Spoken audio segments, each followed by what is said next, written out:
एक खबर जिसने पूरे देश में आज हंगामा मचा रखा है, चाय के नुक्कड़ से लेकर घर के डाइनिंग टेबल तक आज हर कोई इस बारे में बात कर रहा है। अपने पति के मेहनत से बनी एसडीएम ज्योति मौर्य के बारे में आज हर कोई बात कर रहा है, लिटरली हर कोई, मैं भी। आओ इस मैटर को एक डिफरेंट पर्सपेक्टिव से समझते हैं। तो बच्चों, पालती मार कर बैठ जाओ, डैडी आ चुके हैं, सभा को शुरू करते हैं। गौरव बैठो बेटा, बहुत कुछ समझना है जिंदगी में।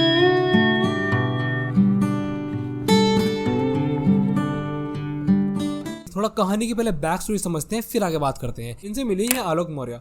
इन्होंने अपनी बीवी को दिन रात मेहनत करके पढ़ाया लिखाया ताकि वो कुछ बड़ा कर सके। और ज्योति मौर्य ने कुछ बड़ा किया भी ना, अपराध बड़ा नहीं किया, क्योंकि इंडिया में लीगल है। 2018 में सुप्रीम कोर्ट ने अडल्ट्री यानी कि एक्स्ट्रा मैरिटल अफेयर्स को लीगल कर दिया था, तो उन्होंने लीगली कुछ गलत नहीं करा। ज्योति मौर्य ने बहुत बड़ा काम किया, अपना नाम रोशन किया और अपने पति का नाम रोशन किया एसडीएम बन के, और फिर उन्हें धोखा देके। क्योंकि आज इंटरनेट पे दोनों ही इतने फेमस है, क्या बताऊं। अगर लीगली देखें तो ऑन ग्राउंड ऑफ चीटिंग ज्योति मौर्य ने कुछ भी गलत नहीं किया, क्योंकि इंडिया में अडल्ट्री ऑलरेडी लीगल है। और ऐसे लीगल केसेस के बारे में तो मैं क्या ही कहूँ, लाखों केसेस तक कोर्ट में पड़े हैं। और मैंने एक पूरा पॉडकास्ट इस पे किया है ऑथर ज्योति पांडे जी के साथ। उनकी किताब भी है लड़का हुआ, जिसमें ऐसे एनेक्डोट भरे पड़े हैं जिसमें तुम ऐसे केस के बारे में सुन लोगे। बुक का लिंक और पॉडकास्ट का लिंक तुम्हें वीडियो के डिस्क्रिप्शन में फर्स्ट कमेंट में मिल जाएगा, जाकर देख लेना, देखना जरूर और सुनना भी। अब इस मैटर को 3 पार्ट में डिवाइड करते हैं और एक्सप्लोर करते हैं अच्छी तरीके से, भाई सीन क्या है, बात क्या हुई है और क्या कॉन्सिक्वेंस रहे हैं। पहला बात करते हैं ऐसी चीजें आखिरकार होती क्यों हैं।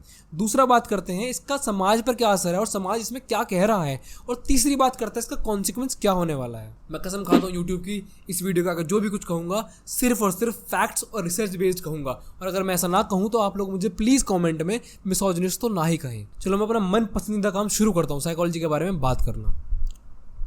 एक आदमी और एक औरत को रिश्तों के मामले में एक चीज बड़ा डिफरेंट बनाती है। आदमी by default by nature polygamous होता है। नेचर में पॉलीगैमस का मतलब जिसका एक औरत से मनना पड़ता हो या एक पार्टनर से मनना पड़ता हो, whatever you think is the right definition for you for polygamy. On the other hand women are hypergamous in nature. Hypergamous का मतलब होता है जो लोग अपने से ऊपर वाले सोशल स्टेटस में शादी या डेट करना पसंद करते हैं। उनकी प्रेफरेंस ये होती है कि वो अपने से ऊपर वाले या फिर अपने बराबर वाले सोशल स्टेटस में डेट या शादी करें। दोनों ही बातों के पीछे इवोल्यूशनरी साइकोलॉजी और तुम्हारी बायोलॉजी जुड़ी हुई है। तो देखो, एक बात बहुत सीधी तरीके से मैं तुम लोगों को समझा दूं। हम इंसानों ने बहुत रिसेंटली सोसाइटी का फॉर्मेशन करा है, लगभग 10,000-20,000 साल पहले। उससे पहले हमारे सभी एंसेस्टर जंगल में रहा करते थे। तो हम लोग तो जंगल से बाहर आ गए, बट जंगल हम में से बाहर नहीं आया। समझे कुछ नहीं समझे, मैं समझाता हूँ। तुम कितना ही ये सोच लो कि तुम अपने माइंड को कंट्रोल करते हो, बट ऐसा नहीं है। तुम्हारा माइंड तुम्हें कंट्रोल करता है। और जो भी तुम लोग आज कुछ कर रहे हो ना, ये सब कॉन्सिक्वेंसेस तुम्हारे पूर्वजों के लिए डिसीजंस का और उनके आए हुए कॉन्सिक्वेंसेस का। तो तुम सोच रहे हो ना कि तुम अपना आप कंट्रोल कर रहे हो, ना बाबा, तुम्हारे पास का कुछ नहीं है, सब ये बुद्धि कर रही है। वापस आता हूँ साइकोलॉजी पे, सॉरी मैं इधर उधर निकल जाता हूँ। विमेन का हाइपरगैमस नेचर सिंपली एक एवोल्यूशनरी फैक्टर है। It is just the way that they make sure कि उनके ऑफस्प्रिंग सेफ रहें, उन्हें रिसोर्सेज की कमी ना आए, उनके पास सिक्योरिटी रहे। एक औरत कभी भी अपने से लोअर स्टेटस वाले आदमी के साथ नहीं रह सकती, ना ही शादी कर सकती। और बाय चांस शादी हो भी जाए तो उसके बाद वो उससे आगे निकल जाए तो वो कभी उसके साथ सुखी नहीं रह सकती। चाहे तुम रिसेंट कुशा कपिला केस उठा लो या फिर तुम हॉलीवुड के ऑस्कर कट्स के बारे में पढ़ लो, सब जगह सेम बात मिलेगी। मैं कुछ बना रहा हूँ अपनी तरफ से ये बातें नहीं, रिसर्च ने प्रूव करी है सब बातें, जाकर देख लो। 2017 में पब्लिश हुई research when she brings home job status में क्लियरली ये बताया गया है कि अगर एक औरत अपने से लोअर स्टेटस वाले मैन के साथ शादी करती है तो over the time she become resentful of this marriage के इंस्टेबिलिटी स्टॉक्स एक्सपेक्टेशन से हायर हो जाते हैं।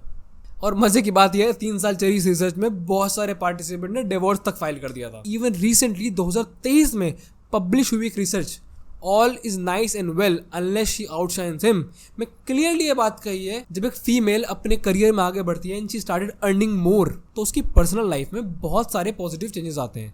बट उसकी रिलेशनशिप में थोड़ी सी प्रॉब्लम्स आनी शुरू हो जाती है। जहां उसने अपने पति से ज्यादा कमाना शुरू करा तो उसकी रिलेशनशिप इतनी फक्ड अप हो जाती है कि यू कांट एक्सपेक्ट। दोनों रिसर्च के लिंक आपको डिस्क्रिप्शन में मिल जाएंगे, तो पढ़ लेना। मैं अपनी तरफ से कुछ नहीं बना रहा। आरती शुक्ला सिर्फ और सिर्फ सत्तू से तब प्यार करेगी और शादी करेगी जब सत्तू आईएएस बन जाएगा, समझे गुरु। और इस पर बहुत पहले मैं ट्वीट भी कर चुका हूँ that this is the dilemma of modern women. अपने से नीचे स्टेटस वाले से उन्हें शादी नहीं करनी है, और जो उनसे ऊपर स्टेटस वाले मेन हैं उन्हें वो लड़के चाहिए ही नहीं। देखो, समाज में चल रहे सो कॉल्ड जेंडर नॉर्म्स तोड़ने और इक्वालिटी के एगैलिटेरियन मॉडल को अगर हम देखें, इस धंधे को देखें, तो इसके कॉन्सिक्वेंस तो झेलने पड़ेंगे ना मेरी जान। Because ultimately you are altering a functioning society by adding up something new which is not common to your biological nature. And let me be brutally honest with you, most men are mediocre. Women always holds the society. औरतों के पास हमेशा से power रही है कि वो society को अपने हिसाब से एक रास्ता दे। मुझे पता है मैं पॉलिटिकली कितनी इनकरेक्ट बात कर रहा हूँ, बट इसके अलावा कोई सत्य एग्जिस्ट ही नहीं करता। स्पीशीज को चलाने के लिए सबसे ज्यादा इंपॉर्टेंट अगर कुछ चीज है वो है सेक्सुअल सिलेक्शन, और औरतों के पास शुरू से ही, फीमेल्स के पास शुरू से ही इस फील्ड में डोमिनेंस रही है। By the matter of fact हमारे पास 3 एंसेस्ट्रल मदर डीएनए है, ऑन द अदर एंड हमारे पास सिर्फ 2 एंसेस्ट्रल फादर डीएनए है। मतलब बेचारे एक आदमी को तो कभी मौका ही नहीं मिला रिप्रोड्यूस होने का। And that is the main reason men are polygamous and females are hypergamous in nature, because females को चाहिए ओवर अचीविंग मैन, टॉप के 5%, और टॉप के 5% को चाहिए सभी औरतें जो कि उन्हें चाहिए। वो तो घुमा फिरा के मोस्ट लड़कियों को टॉप 5% चाहिए। ऑलरेडी जब उन टॉप 5 के पास इतने सारे ऑप्शन थे तो वो क्यों ना पॉलीगैमस हो नेचर में। आधों को तो मौका ही नहीं मिल रहा, और जिन्हें मौका मिल रहा है उनके पास ज्यादा अबंडेंस में। तो मोरल ऑफ द स्टोरी, कमाओ भोसड़ी के। सोल्यूशन, इसका कोई सोल्यूशन नहीं है, because it is your pure biology. तुम्हारी बायोलॉजी और तुम्हारा नेचर पॉलिटिकल करेक्टनेस नहीं देखेगा तुम्हारी, बिकॉज उसे कुछ पता ही नहीं है, वो बेवकूफ है। तुम्हारी बायोलॉजी को सिर्फ रिप्रोड्यूस होना आता है और सर्वाइवल चाहिए, बस, इसके अलावा कुछ नहीं। अब समाज इस बारे में क्या कहता है? पब्लिक हर बार की तरह इस मैटर में भी 2 हिस्सों में बढ़ चुकी है। एक हिस्सा जो कि कंप्लीटली अगेंस्ट में है, दूसरा हिस्सा जो उसके पार्शियली अगेंस्ट में है। कहीं ना कहीं बिल्कुल अगेंस्ट वाले लोग कहते हैं कि उसे एसडीएम पद से हटा दो, ये कर दो, वो कर दो, वो कर दो, ये कर दो। पर अल्टीमेटली कुछ नहीं होगा, कहीं ना कहीं ये मैटर चुपचाप सुलझ जाएगा और ये दोनों कॉम्प्रोमाइज़ कर लेंगे कहीं ना कहीं, और जो भी 2-3 केस ज्योति मौर्य ने इलीगल कर रखे हैं अपने हस्बैंड पर, वो भी कहीं ना कहीं हट जाएंगे। टू बी ऑनेस्ट, आज की तारीख में से लाखों केसेस हैं जहाँ पर सेम चीज़ें हो रही हैं, बट उन्हें अनफॉर्चुनेटली इतनी लाइमलाइट नहीं मिली, इतना मीडिया कवरेज नहीं मिला जितना इस केस को मिल गया है। तो रियलिटी तो यही है कि बहुत सारे केस आज भी एग्जिस्ट कर रहे हैं कोर्ट्स में। अगर तुम एक आदमी हो और तुम्हें ऐसे केसेस के बारे में और जानना है तो ऑथर ज्योति पांडे जी का इंस्टाग्राम अकाउंट का लिंक मैं आपको डिस्क्रिप्शन में डाल रहा हूँ। She is covering a lot of news in this field, check her out. सामाजिक तौर पर ज्योति मौर्य ने जो कुछ किया वो बेहद गलत था, साथ ही साथ शर्म का काम था। सब कुछ छोड़ो, अगले ने अपने बच्चों तक का नहीं सोचा। दिनकर जी की वो मुझे कुछ लाइनें याद आ जाती हैं, जब नाश मनुज पर जाता है पहले विवेक मर जाता है। अब जो इस मैटर में पार्शियली एग्री करते हैं वो ऐसा क्यों मानते हैं और नेक्स्ट पार्ट में समझते हैं। अब अल्टीमेटली ऐसे लफड़ों के कॉन्सिक्वेंस के कारण बहुत सारे लोग इस पूरे के पूरे प्रकरण में पार्शियली अगेंस्ट में है। इवन माई ओन मदर, मेरी मम्मा का मानना है इस पूरे मैटर की वजह से हज़ारों लड़कियां अफेक्ट होंगी जो कि ज़िंदगी में कुछ सच में बड़ा कर सकती हैं। उनकी पढ़ाई पर इफेक्ट आएगा, उन लोगों को पढ़ने नहीं दिया जाएगा, उनकी पढ़ाई छूट जाएगी जस्ट बिकॉज ऑफ ज्योति मौर्य की वजह से। और सही में इफेक्ट आएगा भी। पर यहाँ पर हमें एक बात समझनी होगी कि सभी औरतें ज्योति मौर्य नहीं होती है। बहुत से लोग अपने बायोलॉजिकल इंस्टिंक्ट से ऊपर उठकर एक इंसान बनते हैं और कुछ अच्छा करते हैं ज़िंदगी में। समाज के 2 रूप होते हैं, एक खूबसूरत और एक बदसूरत। माना बदसूरत लोग ज़्यादा हैं समाज में, खूबसूरत लोग बहुत कम हैं, बट उम्मीद हमेशा रखनी चाहिए। देखो already it's a post modern world, यहाँ पर रिश्तों का और शादियों का कोई मतलब रहा ही नहीं है।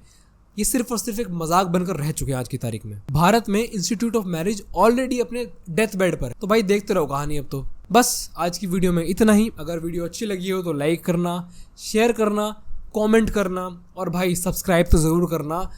ऐसे ही कंटेंट और मैं लाता रहूँगा, डिस्कशन करता रहूँगा, तुम्हें रीजंस देता रहूँगा कि आखिरकार आदमी क्या चाहता है और आदमी ऐसा क्यों करता है। मतलब औरतों के बारे में भी, बट आखिरकार ऐसा होता क्यों है। So stay curious. आपसे मिलता हूँ नेक्स्ट वीडियो के अंदर।